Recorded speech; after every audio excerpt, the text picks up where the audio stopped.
आतुरतेने तू माझी मार्ग प्रतीक्षा करणार हे मला ज्ञात असल्या कारणाने अवंतीचा भरलेला राजदरबार विसर्जित केला आणि राजा शुक्रमंय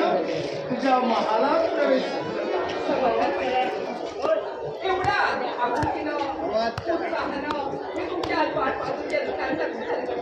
आलो ना माझ्या लक्षात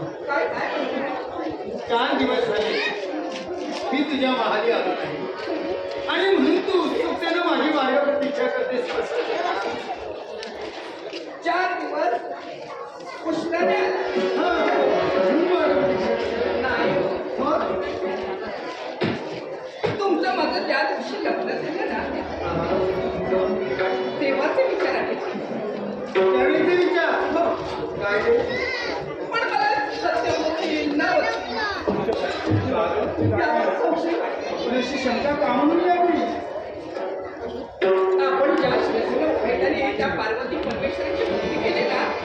त्याचं श्रेय म्हणून कदाचित आपल्या समोर जर ते प्रत्यक्ष उभे ठाकले तर मी काय बाबशी मागणार म्हणजे त्या परमेश्वराला तुझं मागणं आहे असं कोणतं मागणं का मी असं सुख मागणार आहे त्या माझं मी टाकेल पण त्या म्हणजे माझं सुख आणि तुझं त्यात आपल्या प्रजेचं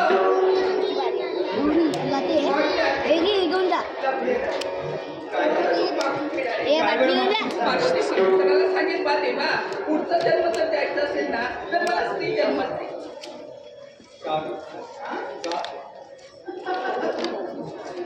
याला कारण आहे परमेश्वरानं माझी इच्छा जर पूर्ण केली आणि पुढच्या जन्मी मला स्त्री जन्म दिला ना तर पुरुष म्हणून तुम्ही त्या जन्मी जन्म घेऊ. तू स्त्री म्हणून जन्माला यावं या जन्मी तुमचं माझं जसं लग्न झालं तसं पुढच्या जन्मी लग्न म्हणजे पुढच्या जन्मी सुद्धा माझी अर्धांगिनी म्हणून एवढं बरं सांगणार नाही एवढी त्या देवानी माझी इच्छा पूर्ण केली तर देवाला सांगितलं देवा आता ही इच्छा जन्मोजन्मी माझी पूर्ण कर. म्हणजे प्रत्येक जन्मात तू स्त्री म्हणून जन्माला यायचं आणि पुरुष म्हणून जन्माला याचं यायचं. कारण काय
स्वामी